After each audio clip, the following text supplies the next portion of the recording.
Hello and welcome to video number 2, Product Vendor Checklist.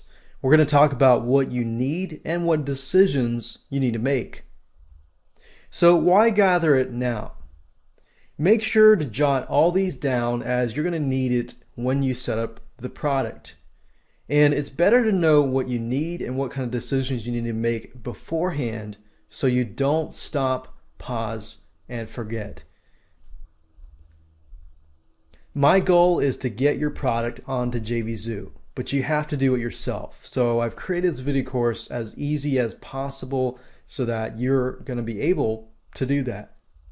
So let's talk about product files. I talked briefly about this earlier. You're going to need, of course, a sales page, a thank you page, content files, whatever that might be, videos, PDFs, reports, ebooks, and so forth.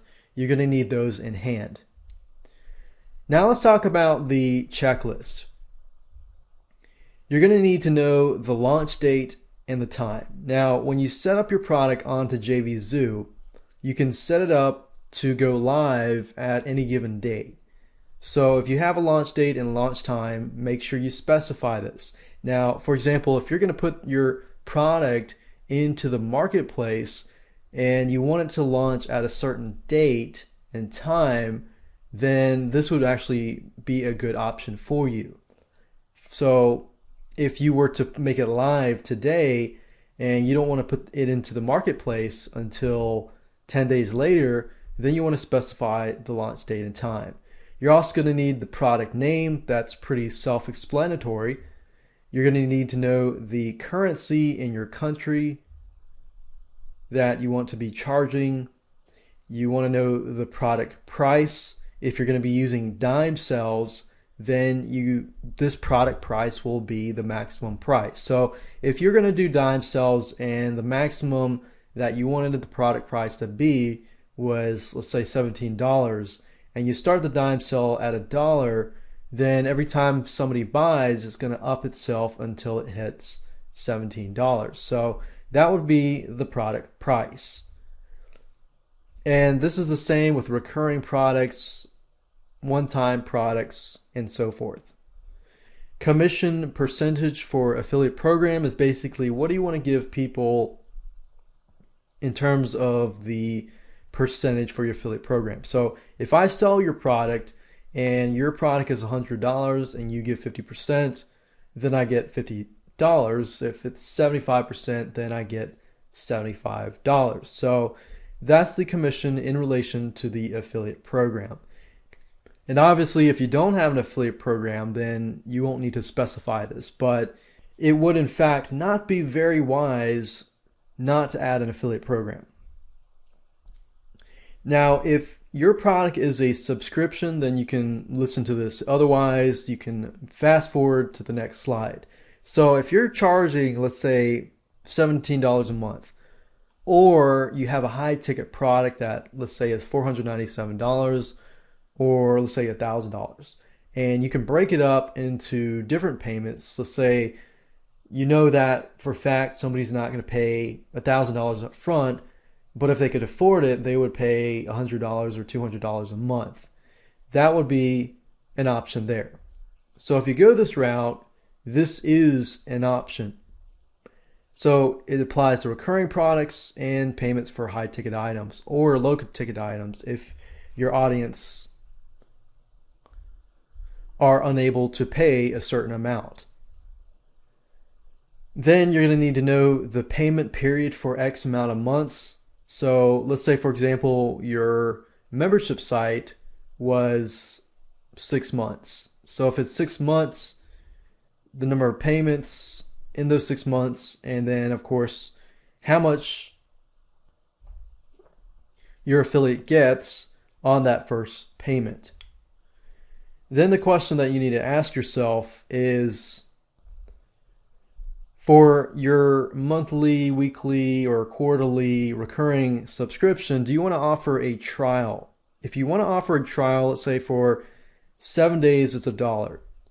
If that's the case, then the total price would be $1 for 7 days. And of course, you have the commission payout on the trial payment and you can put the percentage right there.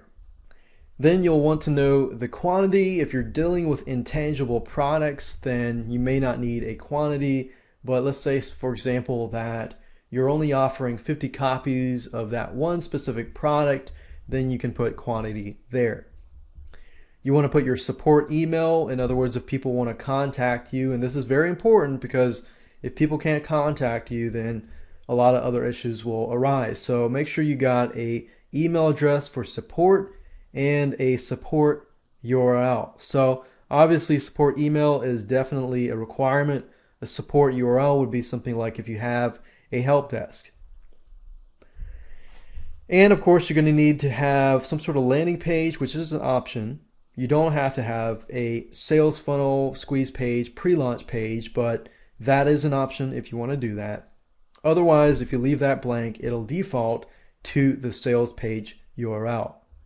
And of course, if your sales page is on the warriorforum.com as a Warrior special offer, Warrior Forum tends to go down or lags a lot. So if your site, your website, your sales page lags, then you're going to lose sales. So if it is on the Warrior Forum, then you can also include a optional sales page, which is a really, really cool feature. You're also going to need to specify the delivery method. You have two choices in this case. You can either upload your files to jvzoo if your product is small in size, or you can have your own thank you page. In this specific video course, I'm going to assume that you're going to go the route of having a thank you page, because if you go the route of uploading your files to jvzoo, then that's an option as well. And also you need to specify whether you want to make your product eligible for product of the day. I don't see why not. That could mean more sales to you, so definitely want to check that box.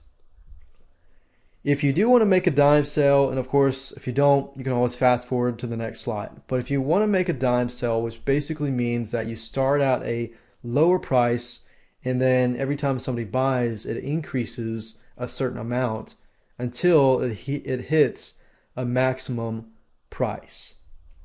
So you're going to need to know the starting price. You're going to need to know how much it increases by for every sale. So if the start price is at $1 and the end price is at $50, and I could do something like it increases 10 cents or even 5 cents for every 3 sales or for every 1 sale.